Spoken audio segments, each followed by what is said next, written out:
আনবে না। তুমি কাজীকে ফোন দাও, বুকিং দাও।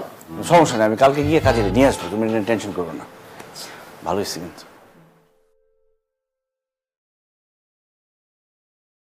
এই যে শোনেন, গতবার আপনারা আমার অফিসে দিয়ে বিয়ে শাদী না করে ঝামেলা পাকিয়ে আসতেন, আমার টাকাটা পর্যন্ত আপনারা দিলেন না। এবার আপনারা আমাকে আপনাদের বাড়িতে নিয়ে আসতেন, আবার না জানি কোন ঝামেলা করেন। টাকা পয়সা ঠিক মতো পাবেন, কোনো ঝামেলা নেই, আপনি নিশ্চিন্তে বিয়ে পড়েন। সাক্ষী কই? সাক্ষী নাই, আপনি বিয়ে পড়েন তো। না না, এই সাক্ষী ছাড়া কোনো বিয়ে হবে না। সাক্ষী না পরে আসবে, আপনি শুরু করেন। না না, আগে সাক্ষী আসুক। কেমনটা লাগে রাখেন।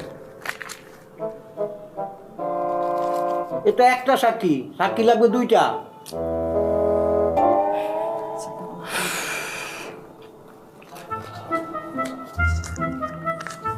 আর একটা কথা বলবেন না, এবার চুপচাপ বিয়ে পড়েন।